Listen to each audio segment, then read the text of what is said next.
할렐루야. 네, 말씀을 함께 봅니다. 열왕기상 8장 56절 우리 한 목소리로 함께 봉독합니다. 여호와를 찬송할지로다. 그가 말씀하신 대로 그의 백성 이스라엘에게 태평을 주셨으니 그 종 모세를 통하여 무릇 말씀하신 그 모든 좋은 약속이 하나도 이루어지지 아니함이 없도다. 아멘. 봉헌식의 은혜 14번째 8장 56절의 의미를 오전에 한번 나누었습니다. 이것이 얼마나 대단한 선포고 외침인지, 또 솔로몬은 왜 모세를 통하여 말씀하신 그 모든 좋은 약속을 하나도 이루어짐이 없다라고 선포하는지, 그 선포는 또한 어떤 의미가 포함된 것이냐 하면 오늘을 사는, 즉 봉헌식을 드리는 이스라엘 모든 민족이 계속해서 이 말씀 약속을 이루기를 원한다. 오늘 우리에게는 오늘까지도 주님 오시는 그날까지, 우리 인생이 천국에 들어가는 그날까지 모세를 통하여 말씀하심을 온전히 이루기를 원한다. 이런 말씀들이 이 말씀 속에 포함되어진 하나님의 약속이라고 하는 겁니다. 여러분, 이 말씀이 여러분에게 믿음으로 취해지기 원하고 실제로 열려지는 말씀이 되기를 원합니다. 여러분, 이 말씀은 생각보다 넓고 깊을 수 있습니다. 그래서 우리가 이 말씀을 꼭 붙잡는 그런 은혜가 있기를 저는 간절히 소망합니다. 우리가 8장을 나누면서 가슴 뛰는 말씀들이 여러 번 있었어요. 그 의미가 너무나 대단하고 너무나 깊어서, 또 그래서 이 말씀들이 풀어져서 그랬던 것처럼 이제 이 말씀을 어느 정도 이제 마무리해야 되거든요. 물론 이제 8장이 몇 절 남겨 있지는 않지만 제가 뭐 맞춰야 되는 그런 시간들이 다가오고 있잖아요. 제가 수요일 날 한번 다시 강조하고 싶은 것이 있다라고 그랬어요. 그것은 7가지의 기도가 우리가 나중에 이제 성경을 읽으면 읽을수록, 또 성경을 읽고 우리가 신앙생활을 진정으로 하나님 안에서 하다 보면 계속해서 만나게 될 부분들이 7가지 기도 내용이라고 하는 겁니다. 그것은 실패를 전제로 한 것이 아닌 우리가 아버지와의 관계에서 왜 그런 7가지가 그렇게 기똥찬 기가 막힌 그런 예언적 기도인지를 우리 삶에서 우리가 뼈저리게 느끼면서 그 말씀을 붙잡아야 한다, 이런 관점으로 봤을 때 엄청난 기도가 그 7가지 솔로몬의 기도 가운데 포함되어진 거라는 겁니다. 여러분, 솔로몬은 이때까지는 성령 충만합니다. 은혜 충만합니다. 지혜롭습니다. 명철합니다. 총명합니다. 하나님 임재와 영광 가운데 있습니다. 한마디로 손상되지 않은 영광을 가지고 있는 최고의 하나님의 사람이었습니다. 그런데 봉헌하는 그날, 그런 우리가 볼 때 부정적인 기도를 했다? 절대 그런 것이 아니고, 이것이 정말 깨달았을 때는 우리에게 이야, 진짜 깊도다, 정말 지혜롭구나, 정말 똑똑하구나, 또 이런 예견, 예지, 막 앞을 내다보는데 한 수 두 수를 바라보는 것이 아니고, 우리가 바둑을 두는 사람들이 50수, 100수를 바라본다, 이런 말이 있잖아요. 그런 것처럼 솔로몬은요, 정말 그렇게 수십 수, 막 100수 이상을 앞에 내다보고 한 말이다. 그 다음에 솔로몬은 아는 거예요. 우리가 솔로몬이 성경을 3권을 썼어요. 마지막으로 쓴 것 중에 하나가 전도서라고 한다면, 우리가 마음껏 살아봐라, 그러나 마지막 때 심판자 계신 것을 너희는 기억해야 할지니라 라고 하는 것처럼, 정말 우리가 어떤 인생, 어떤 삶을 산다 할지라도 반드시 우리 인생 가운데는 무엇이 올 수 있다? 7가지 같은 것이 올 것이다. 우리가 7가지를 만날 때 너 하나님 어떤 하나님인지 알아? 내가 아는 하나님은 말이야, 이런 하나님이야 하면서 정말 사랑하기 때문에 7가지로 기도할 수밖에 없는 솔로몬의 마음이 충분하게 우리 가운데 느껴져야 한다는 겁니다. 하여간 이런 것들이 제가 나누려고 하는 방향이고 그런 은혜입니다. 그러니까 솔로몬은 그런 걸 느끼는 거예요. 너무너무나 사랑하기 때문에. 우리가 이제 왜 이런 걸 우리가 이런 표현하잖아요. 아빠의 권면, 엄마의 잔소리. 왜 하냐라고 할 때 이거는 사랑하기 때문에 하는 것이라는 긍정적인 면을 부각시킨다고 한다면, 바로 솔로몬이 그런 마음을 실제로 품고 있는 거예요. 이스라엘을 얼마나 사랑하고 하나님을 얼마나 사랑하면 7가지의 방향으로 기도하느냐라고 하는 것입니다. 여러분, 그러니까 7가지를 봤을 때 첫 번째가 전쟁, 물론 첫 번째가 이제 이웃 간의 언약 관계가 손상됐을 때 어떻게 해야 되는지, 그럼에도 불구하고 주여 이곳을 향하여 기도할 때 응답하여 주시옵소서. 그 다음에 전쟁이 일어났을 때 하나님 응답하여 주옵소서.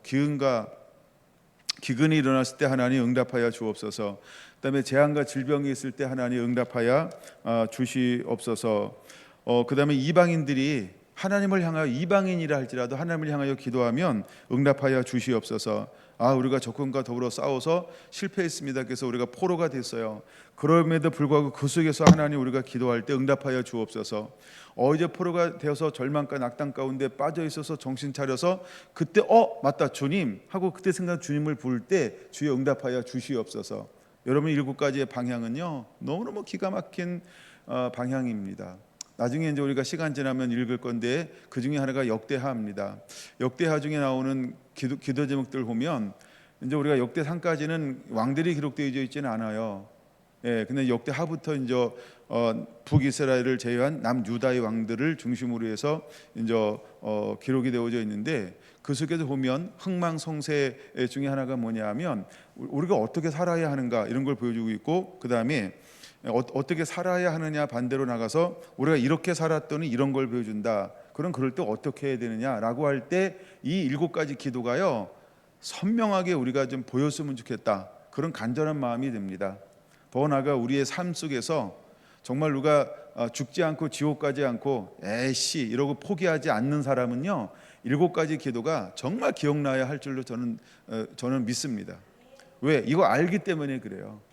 우리가 어떤 상황에 있어도 하나님의 얼굴을 보고 하나님의 이름을 부르면 하나님 응답해 주세요. 여러분, 이 기도는요 기가 막힌 기도예요. 이제 그거 한번 더 나누고 봉헌식의 은혜를 일단은 내려놓을까라고 생각을 하는데요.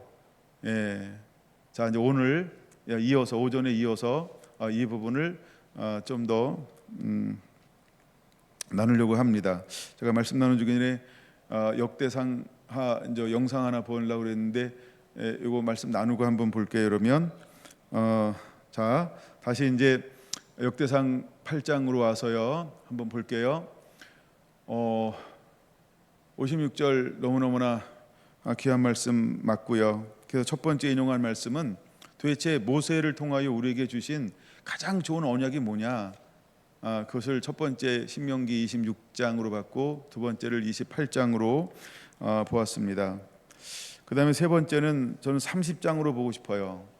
세 번째는 이제 신명기 30장. 30장은 짧고도 긴 말씀인데요. 30장에는 우리에게 뭘 기록하고 있냐 하면 복의 길을 안내해주고 있다라고 하는 것입니다. 그럼 복의 길을 우리에게 어떻게 안내하고 있냐는 거죠.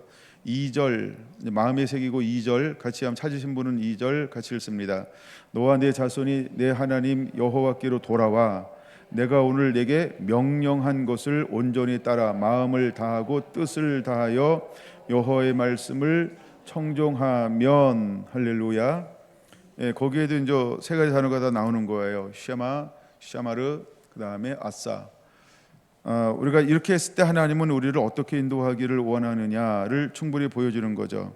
6절 같이 볼까요? 6절 내 하나님 여호와께서 내 마음과 내 자손의 마음에 할례를 베푸사 너로 마음을 다하며 뜻을 다하여 내 하나님 여호와를 사랑하게 하사 너로 생명을 얻게 하실 것이며. 8절에서 10절 너는 돌아와 다시 여호와의 말씀을 청종하고 내가 오늘 내게 명령하는 그 모든 명령을 행할 것이라. 내가 내 하나님 여호와의 말씀을 청종하여 이 율법책에 기록된 그의 명령과 규례를 지키고 내 마음을 다하며 뜻을 다하여 여호와 내 하나님께 돌아오면 내 하나님 여호와께서 내 손으로 행하는 모든 일과 내 몸의 소생과 내 가축의 새끼와 내 토지 소산을 많게 하시고 내게 복을 주시되 곧 여호와께서 내 조상들을 기뻐하신 것 같이 너를 다시 기뻐하사 내게 복을 주시리라. 아멘. 8절에서 10절까지도 세 가지 단어가 동일하게 나온다는 거죠. 동사 쉐마, 샤마르, 그 다음에 아싸. 듣고 지켜 행하라. 그러면 어떻게 하실 것이냐 하면 크게 세 가지로 말씀하고 있다는 것이죠. 내가 너 더 번성하게 할 거야. 태평, 성대. 성대는 누림이라고 그랬어요. 태평은 안식이라 그랬어요. 그래서 태평, 성대 더 번성하게 할 것이다라고 말씀을 하고 있고요. 그 다음에 생명을 얻게 될 것이라고 말씀하고 있고요. 그 다음에 복을 주실 것이다라고 말씀을 하고 있다라고 하는 것입니다. 모세, 솔로몬 같은 마음으로 선포하고 있다라고 하는 겁니다. 그래서 물론 신명기는 모세를 통하여 하나님이 선포하는 겁니다. 근데 솔로몬은 모세와 동일한 마음으로 그것을 알기 때문에, 왜 솔로몬이 그걸 안다 그랬어요? 지혜와 총명과 명철, 너보다 뛰어난 자가 없다 라고 했을 때 하나님은 솔로몬에게 무엇을 깨닫게 한 걸까요? 아버지 마음. 근데 그 아버지 마음을 부어준 사람이 누구라고요? 모세예요. 모세는 영적 천재라고 하는 거예요. 영적인 천재적 존재라고 하는 거죠. 근데 그에게 주었던 것을 솔로몬이 하나님의 그 지혜를 얻고 아버지의 마음을 얻고, 즉 성령의 충만함을 얻는 동시에 무엇을 아는 거예요? 보혜사 성령이 임한 것처럼 그냥 그것이 무엇인지 아는 거예요. 그래서 모세에게 말한, 보통 우리가 말하는 율법, 법도, 규례, 계명이 무엇인지를 그냥 이해가 확 돼 버렸어요. 그리고 나서 성전을 짓고 나서 봉헌하는데 하나님을 무엇으로 찬양할까요? 최고의 것으로 골라서 찬양하는 거예요. 짜투리 거 다 내려놓고 최고의 것을 가지고 하나님을 찬양하는 거예요. 그것이 열왕기상 8장에 기록되어져 있는데 그 진수가 이제 마지막에 나오는 솔로몬의 축복, 그 속에서 이제 돋보이고 있다라고 하는 겁니다. 그러면서 이제 두 절 말씀, 56절, 58절, 61절 그 말씀은 무엇을 더 모세를 통하여 우리에게 주었던 그 언약, 그 하나님의 말씀, 이것을 다시 한번 우리에게 풀어주고 있는 말씀이라고 하는 겁니다. 여러분들이 나중에 또 다시 26장, 28장, 30장은요 여러분들이 다시 한번 하루에 한 번씩 읽어봤으면 좋겠어요. 그리고 이 말씀 속에서 우리에게 어떻게 태평, 성대를 누릴 수 있을까, 즉 이 땅에 있는 잃어버린 모든 것들을 누리는 것이 무엇인가를 보여주는 진수 중에 하나가, 그냥 좀 좁혀서 말씀을 드린다라고 한다면 물론 앞에 있는 7장, 11장 이런 것도 굉장히 좋습니다. 그 다음에 제가 개인적으로 잘 다루는 8장은 이제 어떻게 할 것이다라고 하는 옥토를 통해서 어떻게 줄 것이다, 이게 다 나타나요. 7장, 8장, 그 다음에 26장, 28장, 30장 이런 것들은 신명기 중에서도 복에 관한 진수, 어떤 이런 것들이 들어있는 말씀입니다.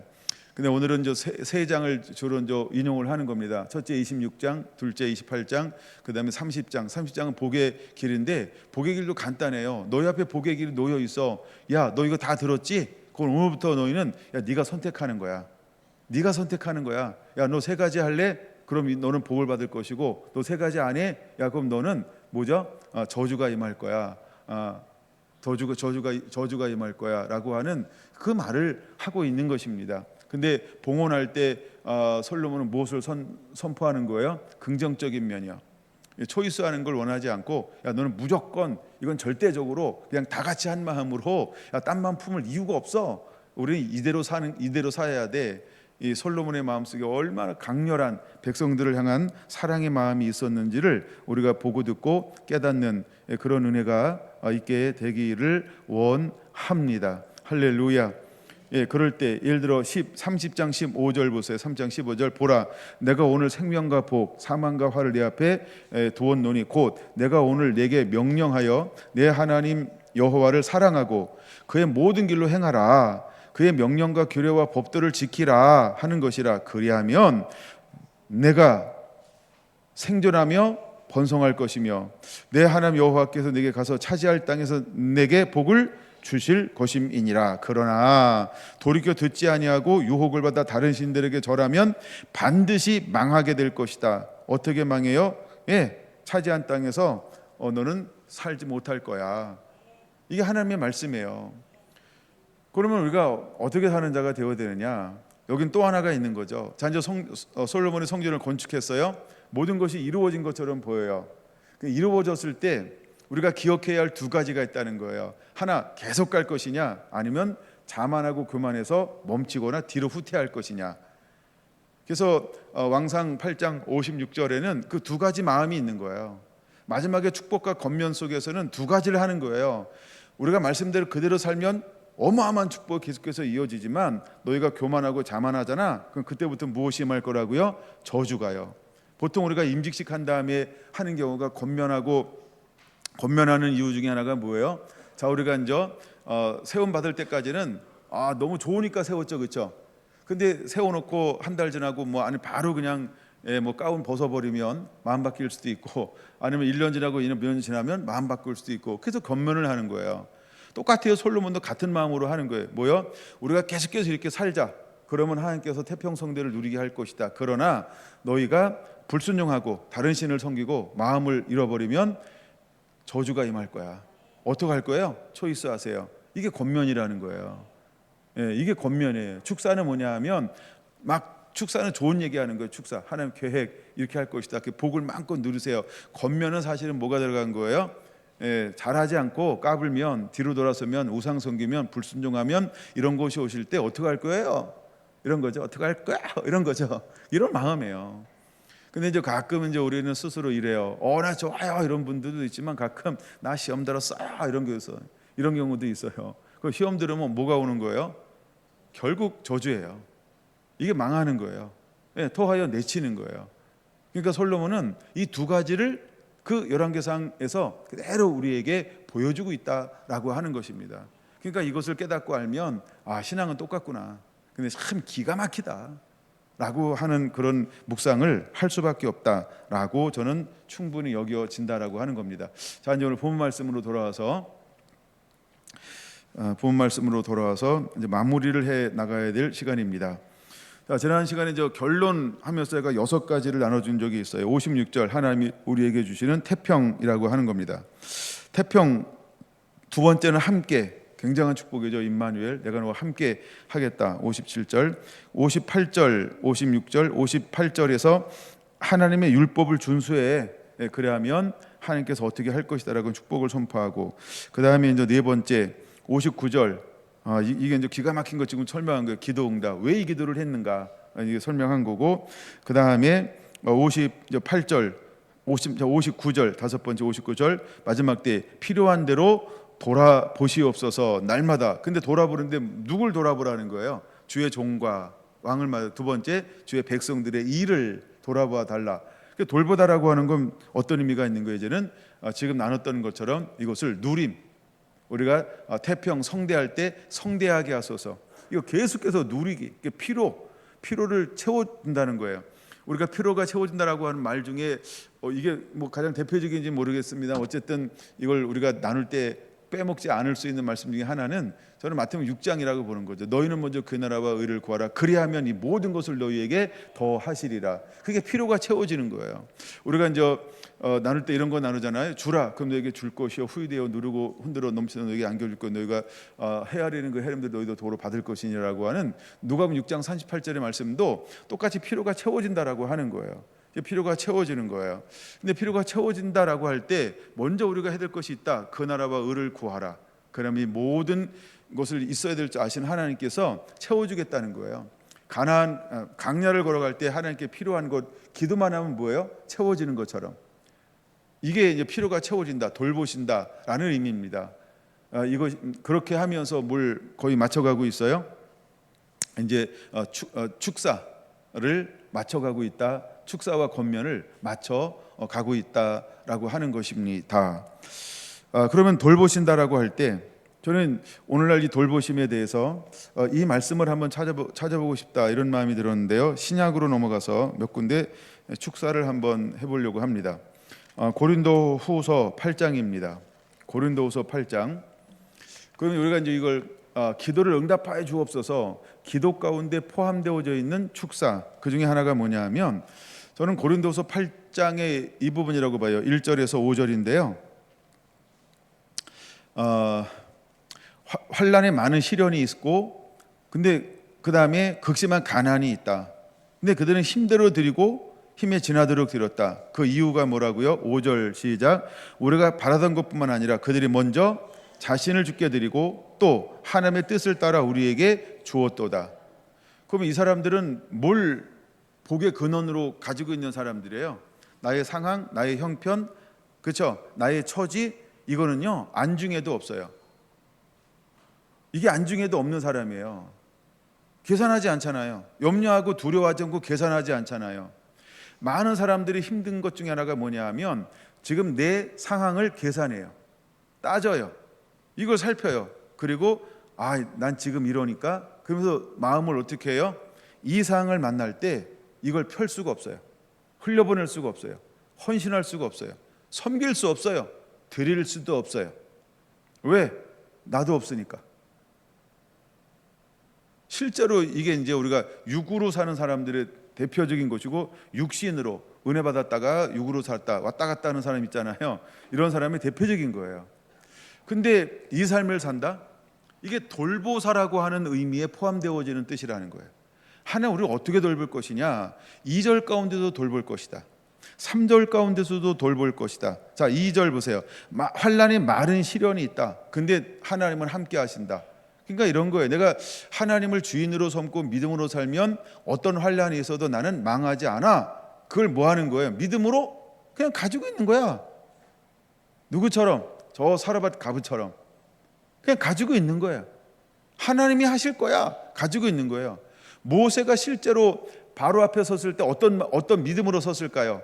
나는 몰라. 근데 내가 하나님께 요청하면 하나님은 하나님이 하실 일을 할 거야.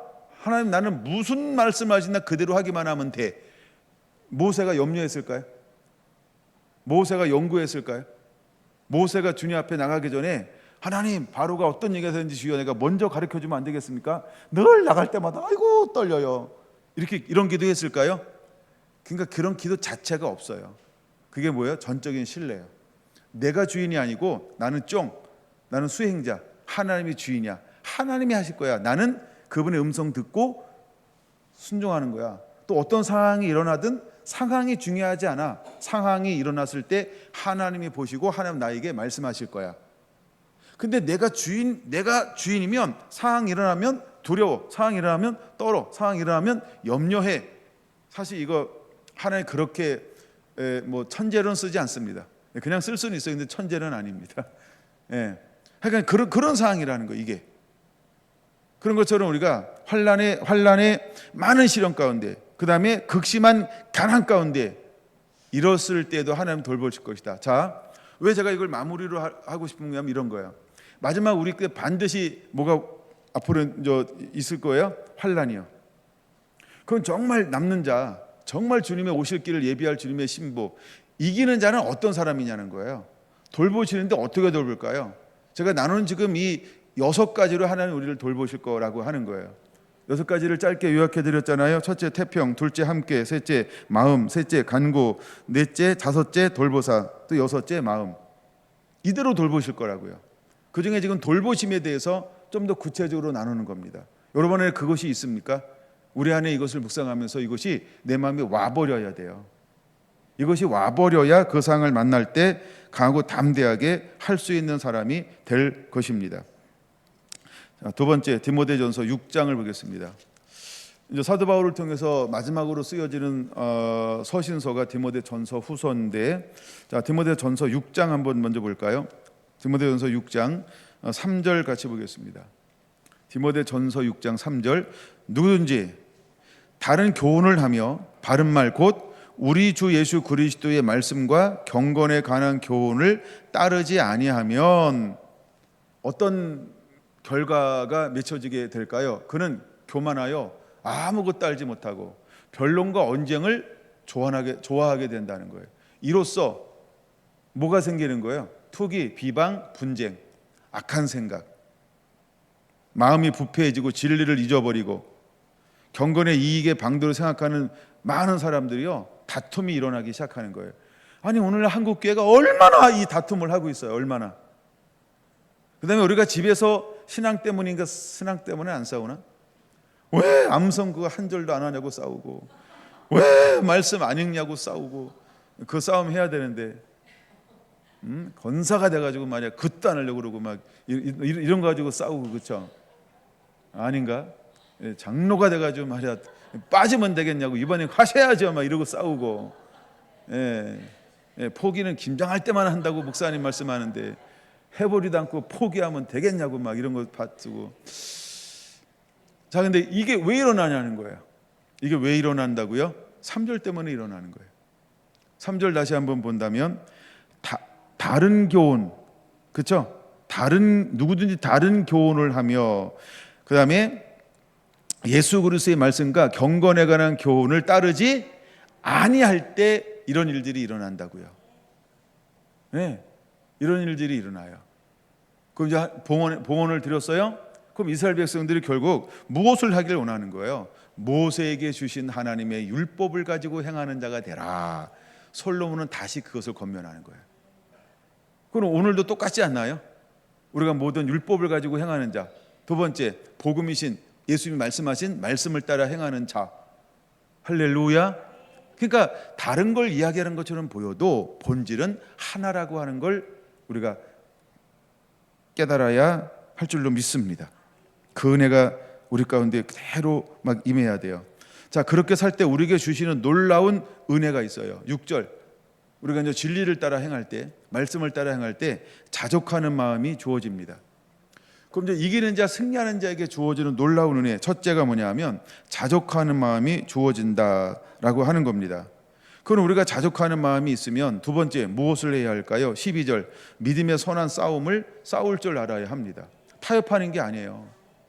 이제는 자족하는 마음이 있어요. 어떤 환경 속에서도 믿음의 지 온전케 하시 예수님 바라보고 말씀을 따라 행하고 진리를 따라가고 성령이 인도하는 진리를 따라 행할 때 우리 안에 어떤 마음이 있다고요? 자족하는 마음이요. 그러니까 있어도 없어도 누구처럼? 욥처럼 주신 자도 여호와여 취하신 자도 여호와, 내가 어찌하여 요 주둥이로, 그렇죠? 범죄할 수 있사오리까. 간단합니다.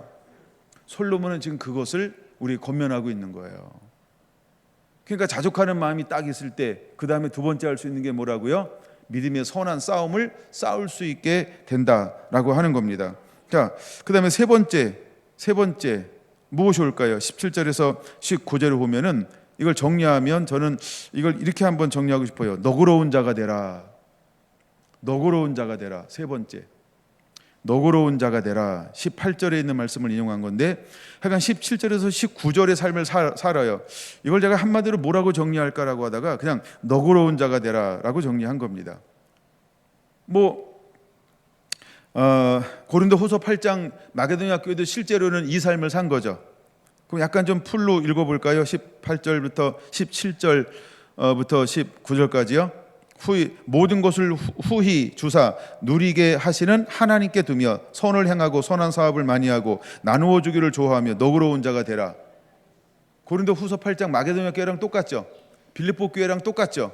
그러니까 마지막 때 어떤 우리가 상황이 온다 할지라도 마지막에 이기는 자, 하나님 돌보시는 자는 태평성대 하나님의 은혜 안에서 안식을 그다음에 필요한 모든 것을 누리잖아요. 그럼 나는 어떤 삶을 살 수 있을까요? 너그러운 자요. 너그러운 자요. 연연하지 않고 계산하지 않고 쫀쫀하지 않고. 그게 어디서 오는 걸까요? 실제로 하나님이 내가 부유한 자, 영적인 것을 소유한 자에게는요 마음으로부터는 너그러움이 그냥 흐르게 된다라고 하는 겁니다. 마게도냐 교회가 환난이 많이 극심한 가난해요. 근데도 불구하고 힘에 넘치도록, 그 다음에 넘치는 기쁨으로 힘에 지나도록, 이게 똑같은 표현 아닌가요? 너그러운 자. 할렐루야. 마지막에 복음 전도자, 마지막 때의 복음 전도자, 마지막 때 주 오실 길을 예배한 두 증인은 어떤 사람일까요? 너그러운 자. 그리고 세례 요한을 묵상해 봤어요. 근데 세례 요한이 복음을 증거할 때 동서남북 사방에서 어떤 사람들이 몰려왔어요? 떼거지로 몰려왔어요. 종교적인 영을 가진 사람들이. 그때 세례 요한은 그들을 어떻게 대하든가요? 너그럽게. 그러니까 말씀을 알면 이 말씀이 이해가 될 겁니다. 마음이 이해가 되나요? 그냥 너그럽게 그들을 품어낼 수 있는 게 실제로 되는 거예요. 근데 내가 이제 저 아는 사람이니까 너는 쉽게 너그러움. 넌 모르니까 야 너는 줄 서서 해. 그게 너그러움이 아니고요. 그냥 뭔가 하나님께 마음이 주어지고 은혜가 주어지니까 그들을 딱 바라볼 때 있는 그대로 너그러움을 실제로 베풀 수 있는 거예요. 하여간 믿음 있는 자는 깨달을지어다. 넘어가야 됩니다. 그 다음에 20절에서 21절 보면 네 번째가 뭐냐 하면 하나님만 의지하고 하나님을 힘으로 삼는, 즉 겸비한 삶이 이루어집니다. 첫째, 자족하는 마음이 있습니다. 둘째, 믿음의 선한 싸움을 싸워야 합니다. 셋째, 너그러운 자가 되라 하십니다.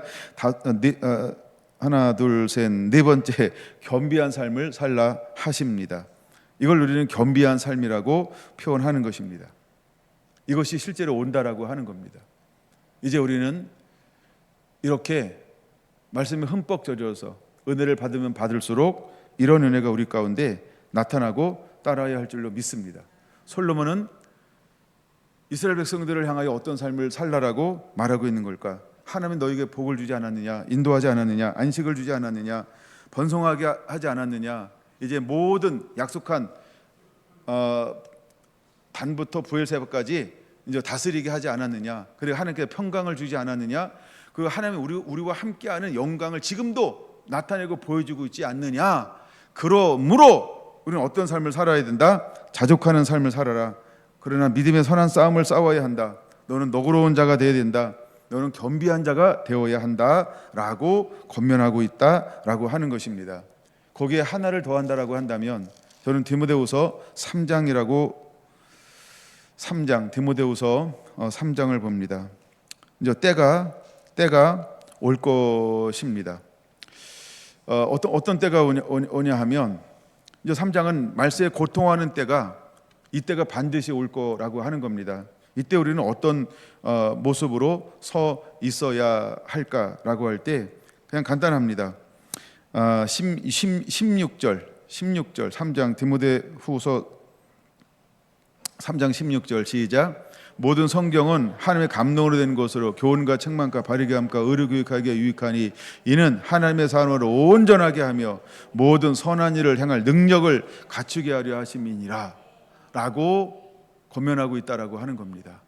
이것이 솔로몬의 권면이고, 솔로몬이 누구를 통하여 권면하고 있다고요? 하나님의 종 모세를 통하여 말씀하신 모든 좋은 언약, 약속을 이루신 것을 찬양하는 이유인 것입니다. 그럼 오늘 우리는 여기에 무엇을 가야 될까요? 모든 성경은 하면서 신약과 구약 모든 1600년의 세월을 걸쳐서 우리에게 주신 하나님의 말씀을 마음에 간직하고 믿음으로 취해서 그대로 행동하는 자, 이 삶을 사는 자가 반드시 되어야 할 줄로 믿습니다. 할렐루야. 마지막입니다. 4장 3절입니다. 디모데후서 4장 3절. 때가 이르리니 뭐가 올 거라고요? 때가 올 겁니다. 그때 우리는 무엇을 해야 할까요? 4절에서 5절 같이 읽습니다. 시작. 3절에서 5절 시작. 때가 이르리니 사람이 바른 교훈을 받지 아니하며 귀가 가려워져서 자기의 사욕을 따를 스승을 많이 두고 또 그 길을 진리에서 돌이켜 허탄한 이야기를 따르리라. 그러나 너는 모든 일에 신중하여 고난을 받으며 전도자의 일을 하며 내 직무를 다하라. 이제 교회 안에 있는 사람들도 두 가지로 분리가 될 것입니다. 자꾸 싫어합니다. 그냥 듣기 싫어합니다. 그거 시험 드는 거예요. 근데 그런 때가 온다는 거예요. 근데 주님은 우리 보고 뭘 하라라고 말씀하고 있어요. 첫째, 고난을 받으래요. 고난을 받으세요. 두 번째, 전도자의 일을 하래요. 고난인데요, 하지 말라는데요, 요새 전도 안 된다는데요, 네, 점점 사람들이 관심 없대는데요, 왜 우리가 거기에 같이 넘어가나요? 그렇죠?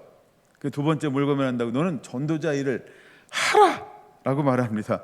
그리고 세 번째가 뭐래? 내 직무를 다하라. 우리의 직무가 뭘까요? 이제 성전이 봉헌되었어요. 그건 이제 우리가 이제 역대하에서 볼 거예요. 역대상의 초점이 어디라고요? 유다의 가문과 레위인의 가문이, 두 가문이 이제 초점이 되어집니다. 이건 무엇을 뜻한다고 그랬어요? 유다는 뭐예요? 이제 메시아 오실 예수 그리스도. 두 번째, 그다음에 레위는 뭐요? 예배. 그럼 우리가 두 가지 기둥이 뭐냐? 이게 직무라고 하는 거예요. 첫째, 우리는 유다 다스려라. 그다음에 예배하라. 이게 우리의 뭐가 된다고요? 직무라고 하는 거예요. 그럼 우리가 예수 그리스도의 자녀가 된 방향이 뭘까요? 하나님을 예배하는 거예요. 하나님을 예배하는 거예요. 이게 우리 창조의 목적이죠. 그럼 우리는 어떻게 예배해야 돼요? 아담에게 주었던 축복, 창세기 1장 28절, 그렇죠? 생육하고 번성하여 만물을 다스리라라고 했던 것처럼 우리는 실제로 유다에게 주었던 홀, 떠나지 아니할 것이다. 이게 리더십. 그다음에 이것을 리더이지만 다스림이 필요하다. 두 번째 뭐라고요? 예배자. 우리 예배 멈추지 말아라. 어떻게 예배해야 되는가를 자세하게 보여주고 있는 것이 역대상이라고 하는 겁니다. 그리고 역대하에서는 뭘 보여줄까요? 왕들이 있는데 누가 예배 잘하고 누가 예배를 못해서, 예배 잘하면 이런 거고 예배가 못하면 이런 거야. 그건 너희는 그걸 보면서 어떻게 하라고요? 깨닫고 하나님이 뭘 원하는지를 이제 그 길을 함께 걸어가자 라고 하면서 마지막 격려하고 있는 것이 역대상, 역대하라고 하는 것입니다. 우리가 이제 이것을 보면서 더 큰 은혜를 함께 누리게 되기를 저는 원합니다. 영상을 볼 건데, 영상은 아무데나 찾아볼 수 있는 것입니다. 역대기 상, 하 어떻게 되어 있는가를 보면서 마치겠습니다. 보겠습니다. 안녕하세요. 이번에는 역대기 상하에 대해 살펴보겠습니다. 역대기는 사무엘서나 열왕기서와 마찬가지로 원래 한 권의 책이었는데 후대에 둘로 나뉘었습니다. 헬라어 번역 성경에서 역대기의 제목은 사무엘서와 열왕기에서 생략된 사건을 보완해 준다는 의미에서 생략된 사건들로 붙여졌습니다. 반면 히브리어 제목은 날마다의 행적들로 연대기라는 의미를 담고 있습니다. 우리말 성경도 그러한 의도를 반영하여 대대로 이어 내려온 기록이라는 의미에서 역대기라는 제목을 붙였습니다. 유대 전통에 따르면 역대기의 저자는 학사 에스라로 알려져 있으나 충분한 증거는 없습니다. 책이 제사장적 요소를 중요시하기 때문에 제사장이나 레위인 가운데 한 명이 썼을 것으로 추측하며 이를 역대기 사가라 부릅니다. 이 역대기 사가는 오경, 사무엘과 열왕기 등의 역사서, 예언서, 시편의 자료들을 참고로 했습니다. 그 외에도 아히야의 예언, 선견자 이도의 묵시, 스마야 이도의 족보책, 사무엘 나단 갓의 글, 이스라엘과 유다 열왕기, 열왕기 주서, 솔로몬의 글, 다윗 왕의 역대 지략, 족보기록, 서신과 공식문서, 군대 임명록, 연설문, 노래, 기도문 등 현재는 존재하지 않는 다양한 자료들을 사용하여 역대기의 독특한 신학과 목적을 가지고 기록했습니다. 역대기는 아담의 족보부터 시작해서 페르시아의 고레스 칙령이 선포된 주전 538년 시기까지를 다룹니다. 역대상 29장 7절에 나오는 다리기라는 화폐 단위가 주전 515년 이전에는 만들어지지 않았기 때문에 화폐 유통 기간까지 생각한다면 많은 학자들은 역대기 저작 시기를 주전 4세기로 봅니다. 구약에서 가장 늦게 쓰여진 책에 속하며 히브리 정경의 요약이자 결론이라 할 수 있습니다. 그렇다면 역대기를 읽는 자들은 이미 포로 생활 이후의 디아스포라 세대이거나 재건 시대의 세대일 것입니다. 이들의 질문은 더 이상 왜 하나님이 자신들을 포로로 보냈느냐가 아닙니다. 이것은 오히려 열왕기서의 관심입니다. 오히려 이들은 포로 생활로부터 오래 지났기 때문에 자신들의 정체성을 찾아야 했으며 자신들이 누구인지에 대한 뿌리와 이제 자신들은 무엇을 하며 어떤 희망과 목표를 가지고 살아야 하는지에 대한 질문을 가지고 있었습니다. 역대기는 바로 이런 질문들에 대한 답을 주기 위해 쓰여졌습니다. 우리에게는 너무나 지루하게 느껴지는 역대상 1장에서 9장까지의 족보는 이들에게는 너무나 중요한 자신들이 누구인지에 대한 답입니다. 그리고 역대상 10장부터 역대하 36장까지의 역사는 자신들이 무엇을 하며 살아가야 하는지에 대한 답입니다.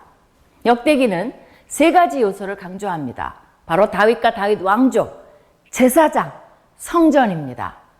다윗과 다윗 왕조가 중요한 이유는 다윗 왕조를 영원히 세우시겠다고 약속하신 다윗과의 언약 때문입니다. 나라도 없는 상태였던 이스라엘 백성들에게 이러한 언약의 약속은 유일한 희망이었을 것입니다.